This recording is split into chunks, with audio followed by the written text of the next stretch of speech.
केरल के एक ईसाई परिवार में 14 सालों के अंतर्गत एक के बाद एक लगभग 6 सदस्यों की मौत हो जाती है। पहले तो परिवार और गांव वालों को यह लगता है कि इस परिवार पर कोई काला साया है, लेकिन 14 साल बाद जब इस रात से पर्दा उठता है तो पूरा केरल इस बात से हिल जाता है, क्योंकि इन मौतों के पीछे न ही कोई काला साया होता है और न ही किसी भूत प्रेत का वास। इस केस को केरल के सबसे भयानक आपराधिक घटनाओं में से एक माना जाता है। तो चलिए देखते हैं कि आखिर क्या थी इन मौतों के पीछे की भयानक सच्चाई और इस पूरी साजिश में आखिर किसका हाथ था और आज इस केस की क्या स्थिति है। और इसी केस से एक बेहद अहम खुलासा अभी हाल ही 2023 में फरवरी के महीने में हुआ है और इस खुलासे से पूरे केस की दिशा भी बदल सकती है। तो क्या है यह खुलासा, जानेंगे। अगर आपने अब तक क्राइम मसाला चैनल को सब्सक्राइब नहीं करा है तो जल्दी से सब्सक्राइब बटन को दबा दें और नोटिफिकेशन बेल को ऑन कर दें ताकि हमारी लेटेस्ट वीडियो की नोटिफिकेशन आप तक पहुंच पाए। यह पूरी कहानी केरल के पोरनामत्थम परिवार की है, जिनका की पूरा परिवार केरल के कोच्चीगुड़ा जिले में गुड़ाभाई गांव में रहता था। इस परिवार की गिनती गांव के सबसे संपन्न परिवारों में थी। परिवार के मुखिया का नाम टॉम थॉमस था। टॉम थॉमस की पत्नी का नाम था अन्नम्मा थॉमस। इनके 2 बेटे थे, रोजो और रॉय थॉमस। साल 1997 में ही रॉय थॉमस की शादी बड़ी ही धूमधाम से जॉली अम्मा नाम की एक लड़की से हो जाती है, जिसे ये लोग बाद में प्यार से जॉली कह के बुलाते हैं। और शादी के बहुत ही कम समय में जॉली घर में सबकी चहेती बन जाती है और परिवार का बहुत ही अच्छे से ख्याल रखती है। काफी अच्छी होने के साथ साथ जॉली एक धार्मिक प्रवृत्ति की महिला भी होती है, जो रोजाना चर्च जाया करती थी। जब जॉली की शादी रॉय से हुई थी तो तब उसका पति कोई भी काम नहीं करता था, इसलिए वे अपने खर्चे के लिए अपने पिता टॉम थॉमस पर ही निर्भर रहते थे। इसलिए शादी के बाद भी जॉली ने अपनी पढ़ाई जारी रखी और शादी के कुछ समय बाद ही वह घर वालों को बताती है कि उसकी नौकरी नेशनल इंस्टीट्यूट ऑफ टेक्नोलॉजी कलीकट में लग गई है। कभी कभार होने वाले छोटे मोटे झगड़ों को छोड़ दिया जाए तो यह परिवार बेहद ही खुशहाल परिवार था और सभी की जिंदगी काफी अच्छे से चल रही थी। समय यूं ही बीता जा रहा था। साल 2002 में जॉली की सास अन्नम्मा थॉमस की तबीयत अचानक से खराब हो जाती है और उन्हें तुरंत हॉस्पिटल में भर्ती कराया जाता है, जहां कुछ दिनों के इलाज के बाद उनकी तबीयत ठीक हो जाती है। और उसके बाद उन्हें अस्पताल से घर आए हुए 2 महीने बीते थे कि 22 अगस्त 2002 को एक बार फिर से अन्नम्मा थॉमस की तबीयत खराब हो जाती है। इस बार उन्हें अस्पताल ले जाया जाता है, उससे पहले ही लेकिन उनकी मौत हो जाती है। अन्नम्मा थॉमस की मौत का कारण बताया जाता है हार्ट अटैक। इसके बाद मौत की असल वजह समझने के लिए डॉक्टरों की ओर से पोस्टमार्टम करने के लिए कहा जाता है, मगर परिवार वाले इस मौत को नेचुरल डेथ मानते हैं और पोस्टमार्टम करवाने से इनकार कर देते हैं। और इस प्रकार से बिना किसी पोस्टमार्टम के ही उनका अंतिम संस्कार कर दिया जाता है। घर के एक बेहद अहम सदस्य की अचानक से इस तरह से चले जाने से सभी लोगों पर काफी गहरा सदमा लगता है और लंबे समय तक तो लोग परेशान रहते हैं। और बीते समय के साथ साथ एक बार फिर से सभी की जिंदगी वापस पटरी पर आने लगती है। अब परिवार के सबसे वरिष्ठ व्यक्ति थे टॉम थॉमस। तारीख है 26 अगस्त 2008। 4 दिन पहले ही अन्नम्मा थॉमस की छठी डेथ एनिवर्सरी मनाई जाती है। इसी दौरान घर पर परिवार के दूसरे रिश्तेदार भी आए हुए होते हैं। तभी परिवार में एक और मौत हो जाती है। इस बार परिवार के मुखिया यानी टॉम थॉमस की अचानक मौत हो जाती है। शुरुआती जांच में इसे भी हार्ट अटैक ही बताया जाता है। परिवार वाले टॉम थॉमस का भी पोस्टमार्टम नहीं करवाते हैं और उनका भी यूं ही अंतिम संस्कार कर दिया जाता है। परिवार में 6 साल के अंतर्गत पे हुई 2 मौतों की वजह से काफी कुछ बदल जाता है। जहां पहले एक संयुक्त परिवार हुआ करता था, अब वहीं प्रॉपर्टी का बंटवारा घर के बाकी सदस्यों के बीच होता है। लगभग सभी लोग अब न्यूक्लियर फैमिली के तौर पर रहने लगते हैं। पहले हुई 2 मौतों को लोग भुला ही पाए थे कि परिवार में अब तीसरे सदस्य की भी मौत हो जाती है। इस बार 9 सितंबर 2011 को जॉली के पति रॉय थॉमस की मौत हो जाती है। उनका शव बाथरूम से बरामद किया जाता है। अब क्योंकि इस परिवार में पहले से ही 2 मौतें अचानक हो चुकी थी, जब घर के तीसरे सदस्य की मौत भी अचानक होती है तो परिवार के कुछ सदस्यों को यह महज एक इत्तेफाक न लगकर एक साजिश का अंदेशा लगता है और इसलिए वे रॉय थॉमस के पोस्टमार्टम करने का फैसला करते हैं। पोस्टमार्टम में साइनाइड जहर के अंक मिलते हैं। जब इस मामले में आगे जांच बढ़ाई जाती है तो पता चलता है कि रॉय थॉमस इन दिनों आर्थिक तंगी से गुजर रहे थे। पुलिस की शुरुआती जांच में भी रॉय थॉमस की फाइनेंशियल प्रॉब्लम होने की बात सामने आती है। इस कारण से इसे सुसाइड करार दिया जाता है और इस केस को ऐसे ही क्लोज कर दिया जाता है। लेकिन इसके बाद भी परिवार में मौतों का सिलसिला रुकने का नाम नहीं लेता है। अब परिवार में अगली डेथ 24 फरवरी 2014 को हुई थी और इस बार मरने वाला आदमी था मैथ्यू मंजाडियल। वह अन्नम्मा का भाई था। जैसा कि हमने आपको पहले बताया था कि अन्नम्मा थॉमस जॉली थॉमस की ही सास थी और मैथ्यू मंजाडियल उसी का भाई था। हालांकि इस मौत के बाद भी पोस्टमार्टम नहीं करवाया जाता है और इसे महज इत्तेफाक मानते हुए यह बात यहीं पर खत्म कर दी जाती है। परिवार में एक के बाद एक मौत हो रही थी मगर किसी को यह समझ नहीं आ रहा था कि आखिर मौत कैसे हो रही है। शुरुआती पुलिस जांच में भी कुछ भी सिग्नल नहीं मिलता है और इसी बीच लोगों में यह चर्चा होना शुरू हो जाती है कि इस परिवार पर किसी बुरी आत्मा ने कब्जा कर लिया है और इसी कारण से एक के बाद एक संदिग्ध परिस्थितियों में लोगों की मौत हो रही है।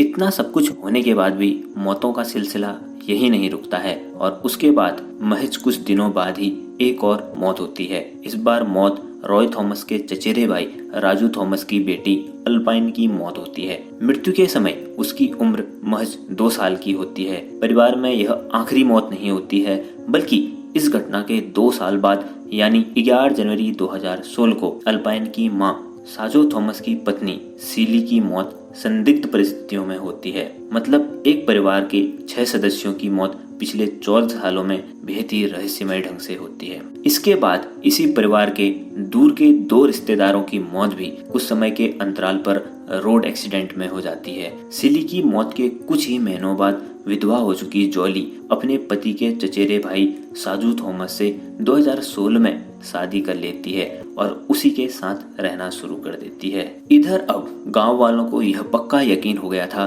कि इस परिवार को जरूर न जरूर किसी का श्राप लगा है, इसलिए इस परिवार के सभी लोग मर रहे हैं। मगर परिवार में एक सदस्य ऐसा भी था जो इस बात को मानने के लिए बिल्कुल भी तैयार नहीं था और यह थे रोजो थॉमस। वीडियो की शुरुआत में ही हमने आपको बताया था कि रोज थॉमस अन्नम्मा थॉमस और टॉम थॉमस के बेटे तथा रॉय थॉमस के भाई थे। वे अमेरिका में काम करते थे। परिवार में बैक टू बैक 6 सदस्यों की मौत के बाद ही उनका शक गहरा होने लगता है और उन्हें लगता है कि यह महज एक इत्तेफाक नहीं है बल्कि यह जरूर किसी की साजिश है। इसके बाद रोजो थॉमस तो स्थानीय पुलिस स्टेशन में जाकर एक मामला भी दर्ज करवाते हैं और पुलिस से परिवार में हुई अब तक की सभी मौतों की गहराइयों से जांच करने की अपील करते हैं और यहाँ तक कि तो रोजो थॉमस अपने स्तर पर भी जांच शुरू कर देते हैं। जांच के दायरे में ही अब वही लोग थे जो परिवार में सिर्फ जिंदा बचे थे,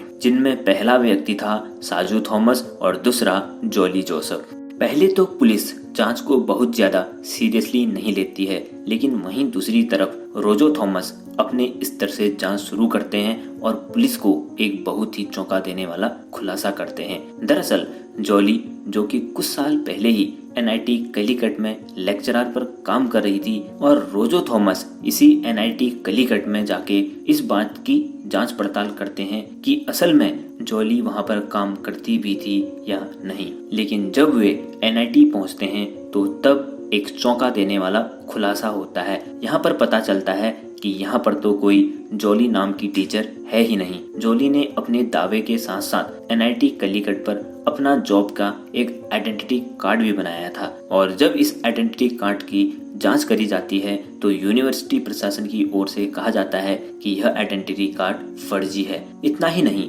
रोजो के द्वारा की गई जांच पड़ताल में यह भी सामने आता है कि अब तक जितने भी सदस्यों की मौत हुई है या अचानक तबीयत बिगड़ी है, उस समय सभी के आसपास जॉली जोसेफ मौजूद थी। अब 6 मौतें और उन सभी के आसपास जॉली का होना कोई एक इत्तेफाक नहीं था बल्कि यह एक बड़ी साजिश की तरफ इशारा कर रहा था। इसलिए पुलिस की शक की सुई भी जॉली की तरफ घूम जाती है और जिन मौतों को पुलिस नेचुरल डेथ मानकर नजरअंदाज कर रही थी, अब एक बार फिर से पुलिस के द्वारा इन्हीं डेथ की जांच शुरू कर दी जाती है। रोजो थॉमस द्वारा पुलिस थाने में रॉय थॉमस की मौत के सिलसिले में जॉली के खिलाफ एक लिखित शिकायत दर्ज करवाई जाती है। इसके अलावा 5 अन्य मौतों के मामले पर भी जॉली पर ही शक जताया जाता है। मामला दर्ज होते ही पुलिस भी जांच की रफ्तार बढ़ा देती है और कब्रिस्तान से पिछले 14 वर्षों में इस परिवार के दफनाए गए सभी 6 शवों को निकालती है। इन शवों को फॉरेंसिक जांच के लिए भेज दिया जाता है।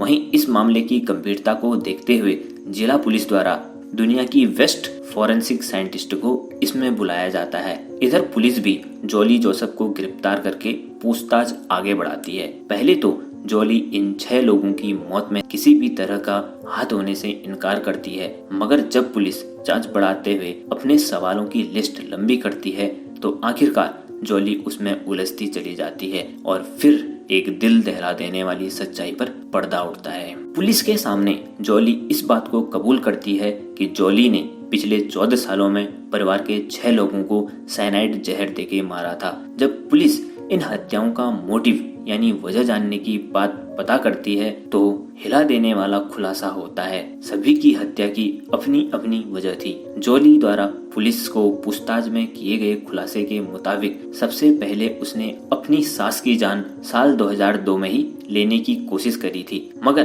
पहली ही कोशिश में वह नाकाम रहती है। हालांकि दूसरी बार जब सभी लोग अपने अपने काम में व्यस्त थे तो तभी जॉली ने चुपके से सास के मटन सूप में साइनाइड मिला दिया और इस तरह साइनाइड मिला सूप पीते ही कुछ देर बाद सास की मौत हो गई। और उनकी जान लेने की वजह यह थी कि परिवार से जुड़े सभी फाइनेंशियल मामले अन्नम्मा ही करा करती थी और पैसों का पूरा हिसाब दिया करती थी और यह बात जॉली को बिल्कुल भी पसंद नहीं थी और इसी वजह से उसने अन्नम्मा थॉमस की भी जान ली थी। जॉली ने अपना दूसरा निशाना अपने ससुर टॉम थॉमस को बनाया था। इसके पीछे की वजह यह थी कि साल 2008 के आसपास जॉली के पति रॉय थॉमस फाइनेंशियल प्रॉब्लम में चल रहे थे और इस पर जब उसने अपने पिता से कुछ मदद मांगी तो टॉम थॉमस ने बेटे रॉय थॉमस की जमीन के हिस्से की 2 एकड़ जमीन को बेचकर पूरा पैसा जॉली और रॉय थॉमस को दे दिया और इसके साथ ही उन्होंने ऐलान कर दिया कि इसके बाद परिवार की बाकी बची प्रॉपर्टी में इन दोनों का कोई भी हिस्सा नहीं होगा। और इसके बाद पहले साजिश के तहत जॉली ने प्रॉपर्टी के फर्जी दस्तावेज बनवाए और जिसमें बाकी बची दौलत में रॉय थॉमस और जॉली थॉमस को भी पूरा हिस्सा दिया गया और इसके बाद टॉम थॉमस के खाने में जॉली ने चुपके से साइनाइड मिला दिया और जिसे खाते ही टॉम थॉमस की भी मृत्यु हो गई। इसके बाद बारी आती है जॉली के पति रॉय थॉमस की। जॉली अपने पति रॉय थॉमस को भी नहीं छोड़ती है और उसे भी मौत के घाट उतार देती है। सोर्स के मुताबिक रॉय थॉमस आर्थिक तंगी से जूझ रहा था, वह शराब का आदी हो गया था और इसी बात से रॉय थॉमस और जॉली में लड़ाइयां भी होने लगी और इसके बाद एक दिन मौका देखकर जॉली ने अपने पति रॉय थॉमस के खाने में भी जहर मिला दिया और जिससे उसकी मौत हो जाती है। लेकिन इसके बाद रॉय थॉमस के मामा यानी अन्नम्मा थॉमस के भाई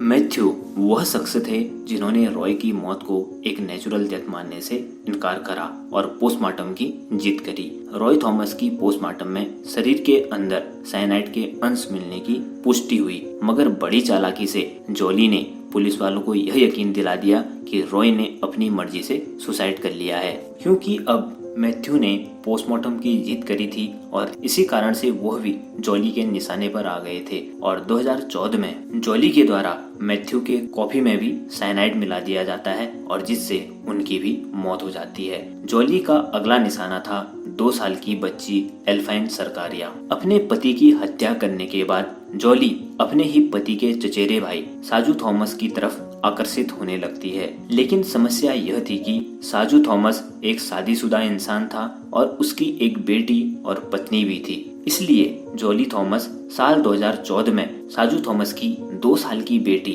अल्फाइन सरकारिया की गला दबाकर हत्या कर देती है और इसके बाद साल 2016 में साजू की पत्नी सिली सरकारिया की भी जान ले लेती है। इन दोनों की हत्या करने के बाद जॉली साजू थॉमस से साल 2016 में शादी कर लेती है। इस खुलासे के बाद पुलिस को शक होता है कि शायद साजू थॉमस भी जॉली के प्लान में शामिल है, इसलिए वह साजू थॉमस को भी हिरासत में लेकर पूछताछ करती है, मगर साजू का कोई भी गुनाह निकलकर सामने नहीं आता है। जब जॉली से इस बारे में पूछा जाता है कि पिछले 14 सालों से वह घर से यह कहकर निकलती थी कि मैं एनआईटी में पढ़ाने जाती हूँ, तो आखिर वह कहाँ जाती थी, क्योंकि कॉलेज रिकॉर्ड के मुताबिक वह कभी भी एनआईटी कलीकट गई ही नहीं। इस पर जॉली खुलासा करती है कि दरअसल वह घर से तैयार होकर निकलती थी, लेकिन ज्यादातर समय वह एक चर्च पर बिताती थी और वहीं चर्च के कामों पर भी हाथ बटाया करती थी।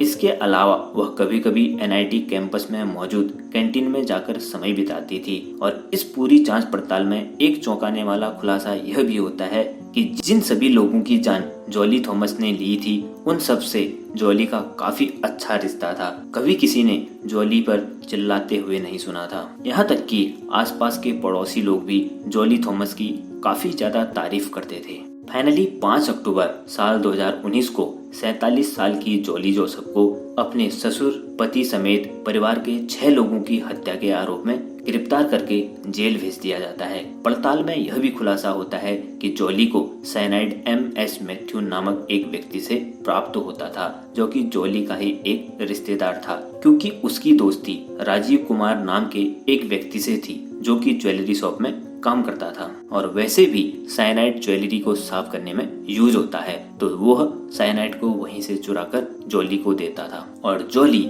इसका इस्तेमाल लोगों की जान लेने के लिए करती थी। पुलिस जांच में जॉली की कार के डैशबोर्ड से और जॉली के बैग से भी साइनाइड के ट्रेस मिले हैं। पुलिस द्वारा जमा की हुई जॉली के कबूलनामे और कुछ साइंटिफिक एविडेंस के आधार पर पुलिस ने फाइनली 1 जनवरी साल 2022 को कोर्ट में लगभग 1800 पन्नों की चार्जशीट फाइल करी, जिसमें जॉली पर हत्या का आरोप लगाया गया है। अगर वर्तमान समय पर इस केस की स्थिति के बारे में बात करें तो जॉली फिलहाल जेल में बंद है। हालांकि जॉली को साल 2021 में केरला हाईकोर्ट द्वारा बेल मिल गई थी, लेकिन केरला सरकार द्वारा हाईकोर्ट के फैसले को सुप्रीम कोर्ट पर चुनौती दी गई। सुनवाई के बाद सुप्रीम कोर्ट ने जॉली की अपील को खारिज कर दिया और इसी के कारण आज जॉली जेल में है। और इन्हीं सब खुलासों के कुछ महीनों बाद ही जॉली के दूसरे पति साजू मैथ्यू ने भी कोर्ट में जॉली से तलाक की अर्जी डाल दी है। वैसे तो इस केस पर जांच चली रही है, मगर फरवरी 2023 में